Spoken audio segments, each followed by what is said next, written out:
My mom stole my college fund, so I took her to court and took everything. She emptied my savings, guilt-tripped me into rejecting my dream job, and thought I'd just accept it.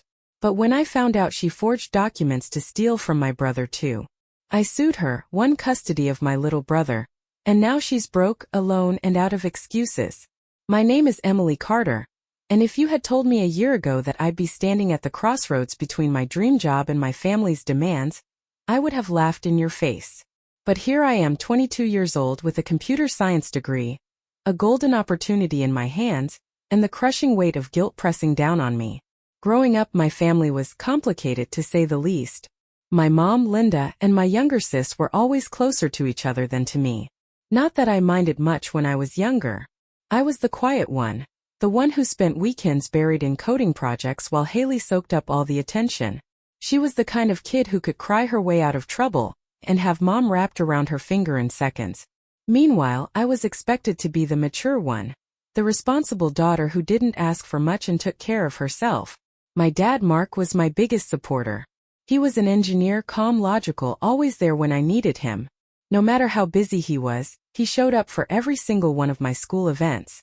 He was the one who introduced me to coding, who cheered me on through every competition, who made Sunday morning pancakes that were just regular pancakes with chocolate chips, but to me they were perfect. Then, 2 years ago, he was gone. A car accident on his way home from work changed everything. After Dad died, the balance in our family collapsed. Mom leaned into Haley like she was the only thing keeping her afloat, while I became invisible.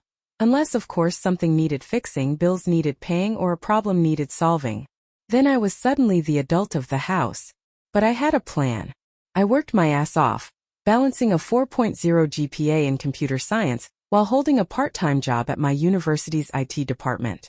I told myself that if I just pushed through, I could build a life for myself. And I did.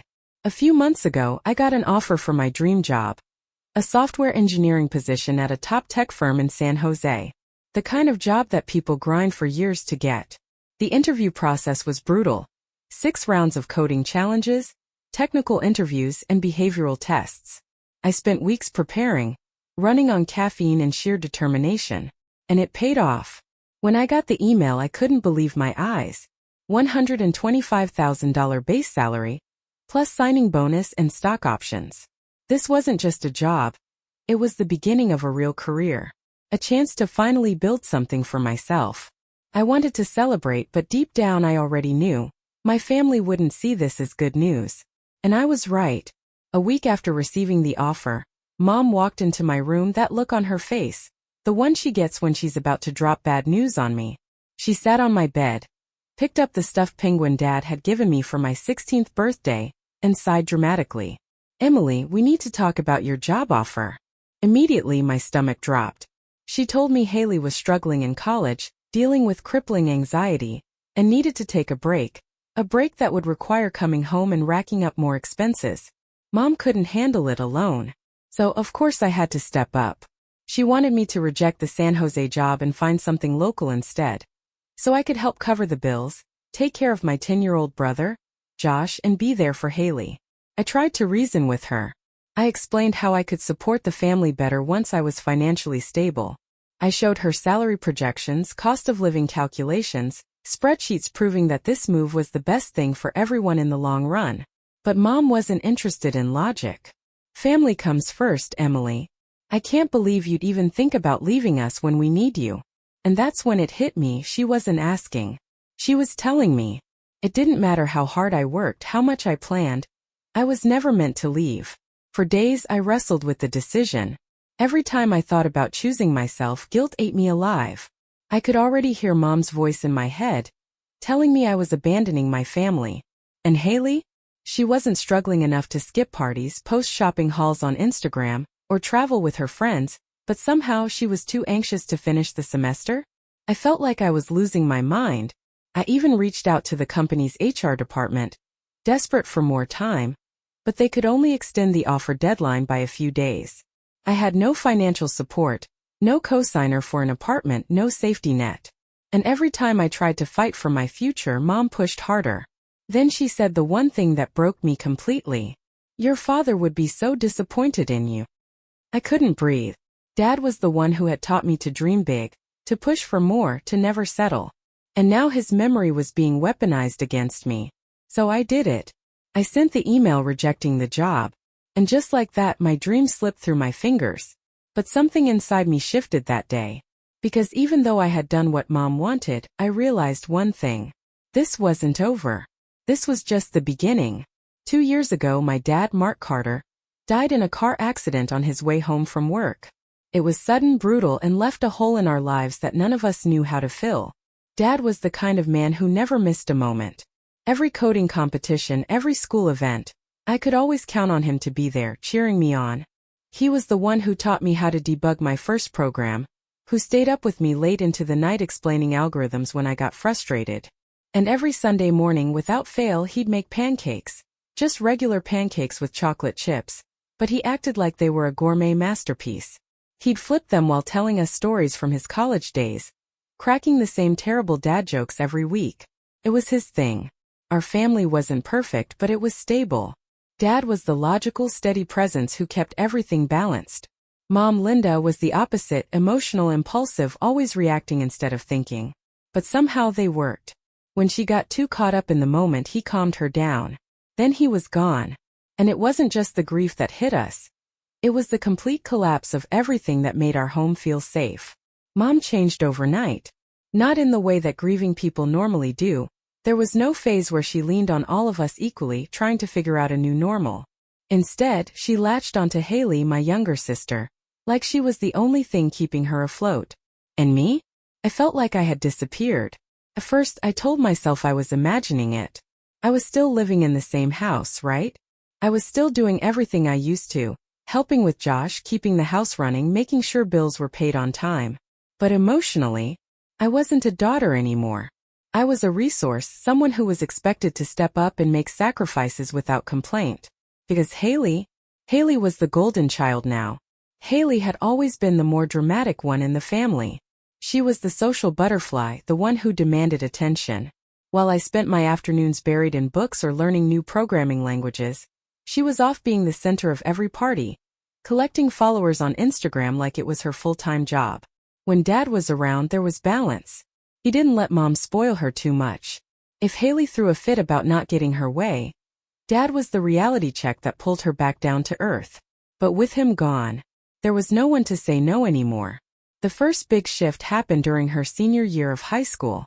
Haley had her heart set on making the cheerleading squad. She didn't because, let's be honest, she wasn't very good. But instead of learning to deal with disappointment like a normal person, Haley had a meltdown. And what did Mom do? Let her skip school for an entire week and maxed out a credit card on comfort items to make her feel better. Then when Haley didn't get into her first choice college, Mom called the school every day for 2 weeks, trying to convince someone, anyone, to let her in. When that failed, she started applying for private loans to make a donation to the school, hoping it would get Haley in through the back door. It was insane. And in the meantime, I was holding down a part-time job, keeping up a 4.0 GPA in computer science, and looking after Josh, who was only 10 years old and didn't understand why our family was falling apart. And yet, somehow, I was still the one expected to do more. The moment I started suspecting something was wrong with our finances came about 6 months before my job offer. I had been working part-time at my university's IT department, and even though it wasn't a huge paycheck, I always contributed to household expenses. I paid for groceries, school supplies for Josh, and even covered some of Mom's bills when she asked. But no matter how much I helped, it was never enough. The red flags started stacking up. Mom started borrowing money from me more often, not for essentials but for things that didn't seem urgent. Our utilities were late more than once, even though I knew I had given her enough money to cover them. She was obsessed with Haley's anxiety, constantly buying her expensive gifts as if shopping was some kind of therapy. And then one day, I accidentally saw a bank statement sitting on the kitchen counter. I wasn't trying to snoop. I just happened to glance at it while grabbing a cup of coffee, and my stomach dropped. The account Dad had set up for my college tuition, the one I had assumed would help at least a little with student loans, completely drained. I felt sick. I knew Dad had been careful with money. He always talked about saving for the future, about making sure we had what we needed. There was no way he would have left us in financial ruin. So where did it all go? I wanted to believe there was a reasonable explanation. Maybe there had been an emergency I didn't know about. Maybe medical bills or unexpected debts. But when I looked up from the bank statement, I saw Haley scrolling through her Instagram feed, showing off her latest shopping spree, her self-care trips to the spa, her brand new designer bag. And suddenly I had a very bad feeling about where all that money had gone. I tried bringing it up to Mom later that night, casually asking about the college fund and if there was anything left. Her reaction? Immediate defensiveness. "Why are you suddenly worried about that?" she snapped. "Your father left enough for everyone. It's just been a tough couple of years." But the way she wouldn't meet my eyes told me everything I needed to know. The money was gone. And I had a sickening suspicion that Mom was the reason why. I didn't know it yet, but that one conversation was just the tip of the iceberg. Because what I was about to uncover would change everything. The day Uncle James showed up at our front door, I was at my breaking point. I hadn't told anyone about the missing college funds yet, but the suspicion was eating me alive. My relationship with Mom had turned into a constant battle. Every time I asked about money, she deflected or got defensive. Meanwhile, Haley was still living like a celebrity, dropping money on designer bags while claiming she was too anxious to function. I felt trapped. I had nowhere to go, no way out. And then James Carter, my dad's younger brother, walked through the door. James had always been the cool uncle. He wasn't around much growing up, but when he did visit, he actually paid attention to me, asked about my coding competitions, listened when I talked about my future. He was the kind of adult who treated me like a person, not just another responsibility to manage. But after Dad died, I hadn't seen much of him. So when he suddenly showed up, standing in our doorway with a serious look on his face, I knew something was up. Mom looked annoyed to see him. That was my first red flag. Later that evening, when Mom and Haley were caught up in their usual chaos, Haley whining about some Instagram drama, Mom fawning over her, Uncle James pulled me aside. We sat on the back porch where Dad used to take me on clear nights to teach me about constellations. The air was cool, and for the first time in what felt like forever, I felt like I could breathe. "Emily, what's going on?" he asked. And before I even realized it, I was telling him everything. The job offer I had to reject. The financial struggles. The way Mom was prioritizing Haley over everything. The missing money. By the time I finished, my hands were shaking, and James looked furious, but not at me. "This isn't right," he said, his voice steady but firm. "Your dad would never have wanted this for you." Then he offered me a way out. James owned a small guest house near his business, just an hour outside of San Jose. It wasn't anything fancy, but it had everything I needed: space, privacy, and most importantly, a fresh start. "You can stay there as long as you need," he told me. "Rent-free until you get settled. I'll even co-sign for anything you need to get started. If you still want that job, I can help make it happen." I sat there completely stunned. For the first time in weeks, I felt like I had options. A way to escape. But even as the idea of leaving filled me with hope, I felt something else creeping in: guilt. Could I really do this? Could I just walk away and leave Josh behind? Could I just abandon my family even after everything? Mom's words from the last time we fought echoed in my head. "Your father would be so disappointed in you." Had she been right? Was I being selfish? James must have seen the conflict in my face because he sighed and said, "You're not the selfish one, Emily. They are." But that nagging voice inside me wouldn't shut up. What if leaving meant I lost my family forever? What if this decision ruined everything? I had 24 hours to decide. And I had never been more afraid in my life. The night before I had to give Uncle James my answer, I barely slept. I kept going back and forth in my mind. Leaving felt like freedom, like survival. But the guilt wouldn't let go of me. I thought about Josh, my little brother, who still depended on me. I thought about Dad and what he would have wanted. By the time the sun came up, I had made my choice. I was going to take James' offer. It was the hardest decision I had ever made. But for the first time in a long time, I felt like I was making a choice for myself. I got out of bed, ready to start packing, but the moment I reached my desk, I froze. My laptop was gone. First, I thought I was imagining things. I tore through my room, checked under my bed, in my closet, everywhere. Panic coiled in my stomach. My entire life was on that laptop: my resume, my interview notes, my contact with the company. And most importantly, the job offer email. A horrible feeling settled over me, and I knew exactly where to look. I stormed down the hall and threw open Haley's bedroom door. And there she was, sitting on her bed, my laptop open in front of her. She barely had time to react before I crossed the room and yanked it out of her hands. The screen was still open to my email account. The cursor was hovering over the send button. The email? A fake rejection letter to the tech company, typed out in my name. I felt like I had been punched in the gut. What the hell, Haley? My voice shook with rage. Instead of looking guilty, she just rolled her eyes. Rolled her eyes. I was just trying to help, she huffed. You're being so selfish, Emily. Mom and I had to do something before you made a huge mistake. I could barely breathe. She was actually serious. They were so determined to keep me trapped that they were willing to steal from me, lie for me, and destroy my future, just to keep me in line. I stormed out of Haley's room and went straight to Mom. She was in the kitchen, scrolling through her phone like it was just another morning. I slammed my laptop on the counter in front of her. Did you know about this? I demanded. She glanced up, barely interested. Not even surprised. Emily, lower your voice, she sighed. You're overreacting. My blood boiled. Overreacting. Haley just tried to reject my job offer. You both are trying to ruin my life. Mom just shook her head like I was a child throwing a tantrum. You don't understand what's best for you, she said, completely calm. Family comes first. Your job won't take care of you. We will.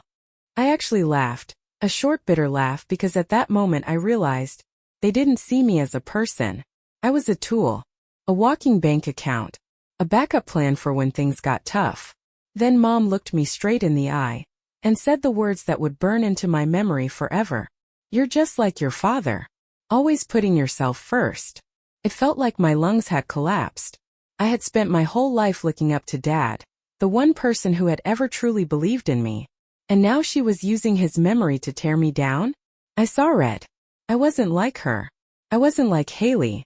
But I sure as hell wasn't going to be like Mom either. I was done. I turned on my heel, grabbed my laptop, and walked out. Mom was still calling after me, but I didn't stop. I didn't care what else she had to say. I went straight to my room, grabbed an empty suitcase, and started packing. By the time Uncle James arrived an hour later, I was ready. I didn't even say goodbye to Mom or Haley. The only person who ran after me was Josh. He threw his arms around me, squeezing tight. I felt his little hands press something into my pocket. For good luck, he whispered. I looked down. It was his favorite action figure. Tears burned my eyes as I hugged him one last time. I love you, buddy, I whispered back. And I'll always be here for you. Then, without looking back, I walked out the door. For the first time in my life, I was free. The first night at Uncle James' house felt surreal. His guest house was small but perfect. A quiet space where, for the first time in years, I wasn't walking on eggshells. No one was demanding anything from me. No one was guilt-tripping me into making sacrifices. But even with the weight lifted, my mind was still racing. I had lost everything, or at least that's what it felt like.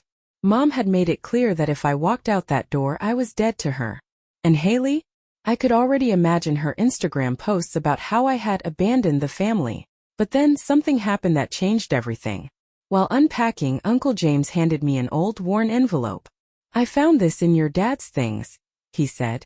I think you should read it. I held my breath as I opened it. Inside was a letter from my father. It was addressed to me, and what I read inside would shake my entire world. In the letter, Dad wrote about his dreams for me. How proud he was of everything I had accomplished. How he knew I was destined for great things. But then the letter took a dark turn. He talked about Mom. About how she had always been reckless with money.